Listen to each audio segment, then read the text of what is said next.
Here's why setting longer goals to stay dye-free are better than shorter ones and will make you more likely to stick with it. When you decide to go gray, it's important to set a goal for how long you're going to go without dyeing your hair. It gives you something to shoot for, and it ensures that you don't quit too soon. For starters, the hardest part about going gray is not the going gray, it's the deciding to go gray. And the second hardest part about going gray is the first 2 to 3 months, where you look like you've missed a hair dye appointment or two, but it doesn't look intentional yet. This is where emotions are strongest. Setting shorter goals, say to make it just a few weeks without dyeing your hair, mean less conviction because you're really going to be second guessing yourself a lot. Because let's face it, this is the ugly stage. This is the hard part. And you start making all these micro decisions. How should I wear it? Should I get it color blended? What's the best way to do it? What am I gonna do for my cousin's wedding? And during that time, you're also obsessing over hair growth, because once you decide to go gray and you stop coloring your hair, it's going to feel like it stopped growing entirely. And that can get very discouraging in the first few weeks or months. With setting a longer goal from the start, you stop making all these micro decisions about going gray because you realize and accept that you're not gonna be fully gray anytime soon, which forces you to stop moping around, stop measuring every millimeter of hair growth, literally waiting for your hair to grow, and using that time, money, and energy that giving up hair dye will afford you to focus on improving other areas of your life while your hair is still growing, I promise. With less thinking and more doing, the longer you're actually going to stick with it, and the more you're going to get an idea of what your gray hair is actually going to look like. Setting a shorter goal keeps you focused on the end result instead of realizing that this is a journey. It's a process that's not going to happen overnight. You're not as clear about your decision, and you're going to be making a lot of excuses just to dye your hair again. Committing to a long goal means you're doing something bold and different, and you're going to start looking noticeably different, and people are going to take notice. And sure, you're going to get negative comments, but you'll 100% be able to laugh it off or give it right back to them, however you choose to handle it. This is about doing what you want to do, not what other people think. Setting longer goals gets you comfortable with the idea that this journey doesn't happen overnight, that there is more about you than the color of your hair. It can easily equal hundreds of dollars in your pocket, a lot less soul-crushing self-esteem issues. So when it comes to starting your gray hair journey, set a goal, but play the long game. Play to win and see it to the end. The longer the goals, the more traction you'll get, the more gray you'll have, and the better chance you'll have to get used to it and to love it. People have often noticed that when they've gone gray, they've actually improved their lives in other areas. They started focusing on other things, such as weight loss, relationships, even job changes. I don't think we really think about the time and the effort that are spent chasing those roots. Goal setting is nothing new for me. As an occupational therapist, I set goals for my patients on a daily basis. And for them, there's some value in setting short-term goals. But when it comes to growing out your gray hair, if you set the goal too short, you're not going to be able to realize what you have coming in, what your gray hair pattern is going to look like.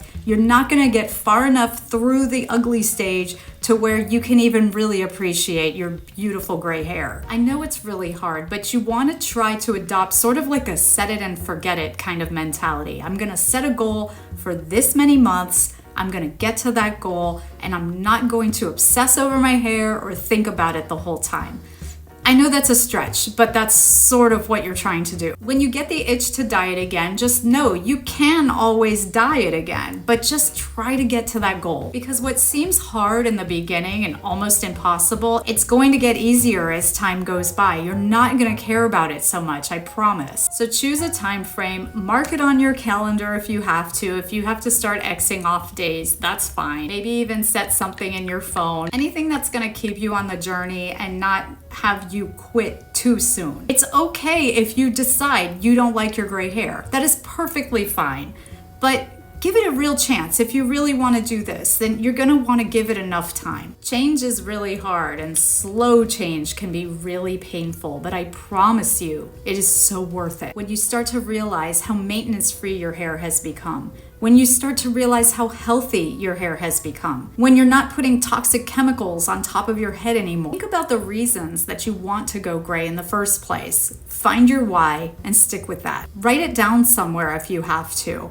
That way you can pull it out and look at it when you feel like you just want to grab that bottle of hair dye and touch up your roots. Just know that I totally understand it because I have been there. Believe me, I know. But when you let go and you stop agonizing over this decision and you just kind of dive in and do it, it's freedom, complete freedom.